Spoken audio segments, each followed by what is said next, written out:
maa ngi nuyu yéen journalistes yi fi teew yëpp di nuyu aussi ñi nga xamante ni ñu ngi jóge ba Dougar ñëw fii ci sunu siège yi ñun waa FRAPP ak ñun waa Y'en a marre ku ñu xam ñu ci lépp li nga xamante ni mooy comme ni ko camarade Guy Marius waxee fu askan wi bëtam tooyee wala bëtam xonkee ñu jug jéem ko fomp wala jéem a àndandoog ñoom fomp ko alors Guy baalu na ak baalul na ma ñaan na amin bu ñaanee day dal macha allah kon jarul may baalu ak di ñaan problème bi nag sunu grand Aliou Faye def na jeunesse bi donc wax na leen li xew jarul kon ma ciy dugg donc man damay attaquer rek droit au but ndax lu jig njaag ñëpp xam nañ ni kenn mooy njaag man duma wax ak surga ñun suñu mouvement yi d'habitude du ñuy wax ak surga ñun waa FRAPP ak ñun waa Y'en a marre ñun bu ñuy wax dañuy wax ak njaatige te benn njaatige bi fi am muy le président de la République Macky Sall umpalewul ni Sénégal dafa toog ci bomb bu ñuy wax coowal problème mu suuf mu nekk bomb boo xamante ni buñ ko gaawul désamorcer bés bu explosé mara day taali waaw ginnaaw ba ñun ñii nga xamante ni dénkuñu ñu benn responsabilité kenn waxuñu yaay président kenn waxuñu yaay conseiller municipal kenn waxuñu yaay maire kenn waxuñu yaay député ni ministre de l'habitat ou des terres je sais pas quoi ndéem ñun ñoo ko jël def ko préoccupation lépp ngir bëgg garder la cohésion sociale fexe ba réew mi di dal di am jàmm à plus forte raison moom mi nga xamante ni mooy njaatige bu mag bi kon bu ñuy interpeller moom la ñuy interpeller directement ndax toog nañoo ak ay service am toog nañoo ki nga xamante ni mooy colonel Descos toog naa ki nga xamante ni moom la ñu dénk wàllum foncier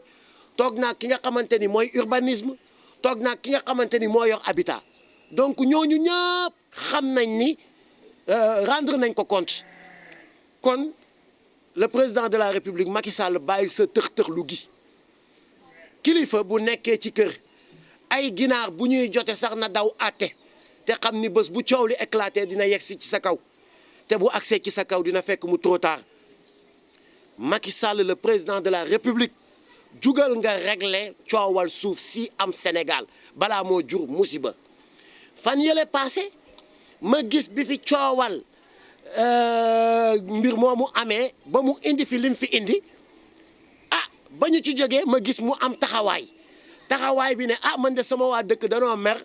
ba tax loolu juróon ay jàmmarloo ba jàmmarloo yi débordé ba am fu mu naroon a yóbbu réew mi donte gëm na ko donte gëmu ko donte ni mu ko defee baax na donte baaxu ko bam ne man de comprendre naa sama jeunesse dañoo bëgg liggéey mu jaral ko mu génne koppar ju bëri pour jëndal ñu liggéey ci Macky Sall laa gisee kuy jënd liggéey pour jëndal ñu liggéey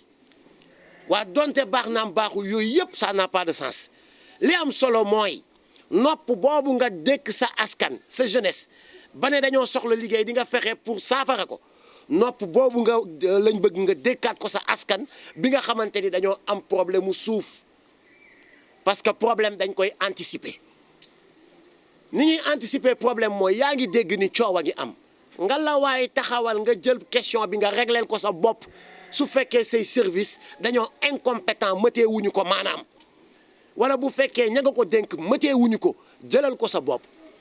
et ci coowal Dougar bii nag mu nekk coow lu un peu particulier ndax bi coow li commencé ba ñun waa FRAPP ak ñun waa Y'en a marre waa Dougar seet si woon ñu waxtaan ceeg ñoom commencé teg def ay plan d'action ak ñoom ci ñaari semaine ci ginnaaw mu amoon fa xeex bu metti entre gendarme ak ñun askan wi bi xeex bi méttee loolu ñu gis ni xeex bi du solution ndax gendarme saa ngi gaañu askan baa ngi gaañu est-ce que toog waxtaan du nekk la meilleure solution bi ñu woowee colonel Descos ñëw wàcc ci terrain bi mu wàccee ci terrain bi effectivement mu déglu ñu bi mu ñu dégloo ñun waa FRAPP man kilifa ak Guy Marius Sagna ñu waxtaan ak colonel bi lu tolloog 1 heure de temps daanaka ndogu fa la ñu fekk foofu ci site bi bi ñu waxtaanee li génnee woon ci waxtaan wi mooy du ñu def benn démolissement du ñu maanaam du ñu toj dara dañuy continuer terrassement bi dinañu libérer ndaw ñi nga xamante ni jàpp nañ leen te dinañu toog waxtaan mu nekkoon 3 points yi nga xamante ni bi ñu fa ñëwee ñun loolu la ñu demandé woon ah mu fekk si ñu si waaye dafa mel ni fekk si boobu daf ñu doon nelawal ndax après lan la ñu gis mu kale rendez-vous ne dinañu toog ñun waa Y'en a marre waa FRAPP ñun waa askanu Dougar moom colonel bi ak ki nga xamante ni mooy entreprise bi tudd Peacock ak préfet ci boppam bi nga xamante ni moom le préfet il est mouillé jusqu'au moelle épinière ndax moom toog boobu du ko arrangé moom ndax moom c'est le premier bandit foncier c'est le premier voleur de suuf alors naka noonu comme ni ko grand Aliou waxee ah ñu am mbetteel lool bi ñu demee ba parce que nit ki nga ne en tant que colonel nga taxaw nga ne dinaa tëgg rendez-vous joxe date joxe lépp ba ñu validé nit ñi jógee ko Dougar Diamniadio ñëw ba Dakar pour rendez-vous boobu am ba ñu accès ca buntu ba mooy 1 minute ñu ne ma agsi nañ may leen maa ngi ñëw rejoindre leen le temps ma woo colonel bi na ma responsable pick-up bi maanaam naar bi marocain bi ñëw di sàcc suuf yi avec la complicité de nos autorités dafa dem korité ji yoo yaay loolu vraiment nekk un insulte que même le colonel devait refuser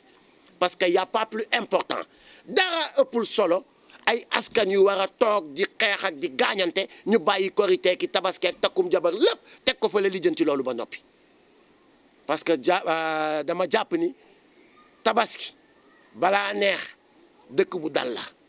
korité balaa neex dëkk bu dal la mais waa ji am tuppewu yàpp ñu ne moom day dem korité ji ba pare ñoom ñu renforcer seen effectif la gendarmerie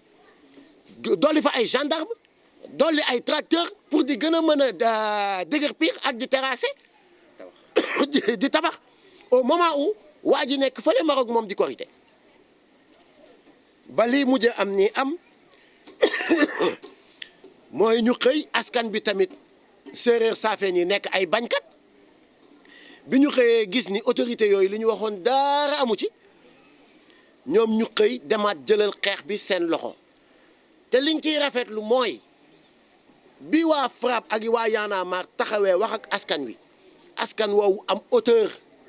ne ñu dinañ bàyyi lépp mu sedd ginnaaw dañuy toog waxtaan ndax dàquñu toog waxtaan bañuñu toog waxtaan bañuñu aussi ay proposition xam nga ni askan boobu il est animé de bonne foi bi ñu gisee ni ñoom beneen parti bi ils sont animés de très mauvaise foi askan bi jóg bi ñu jógee gendarme yi commencé di dugg ci kër yi di loqati population yi di leen jël di leen dugal ci oto yi gendarme yi di gaañu ñuy xeex ak askan bi gendarme yi di gaañu askan bi di gaañu ba démb bi may jógee voyage di ñëw ci yoon bi la ma suñu benn membre Sissoko woo ne ma dafa am sax benn manifestant bu damb gendarme yi ñu ngi ko téye bañ ko libérer pour ñu faji ji ko ci laa woo colonel bi après mujj nañ ko génne ba faji ji ko aywa léegi nag li ñuy ñaawlu ñun waa Y'en a marre ak waa FRAPP mooy comportement bi nga xamante ni suñ autorités yi ñu ngi ko am lan moo leen jaral ñu bàyyi un étranger parce que aussi on est tous des Africains dañu dañu gëm le panafricaniste mais tamit nag ku ci nekk tey da ngay sauver ses intérêts dëkk doo dégg benn sénégalais bu dem ba Maroc di fa am 1 mètre carré bañuñu benn marocain bu ñëw fii comme ni ko Aliou Faye waxee ci règle de l'art am fii 80 hectares wala 80 000 hectares su fekkente ni luy delluwaat ci askan wi la ba pare mu am ko en bonne et due forme mu jaar ci fi mu war a jaar bañuñu loolu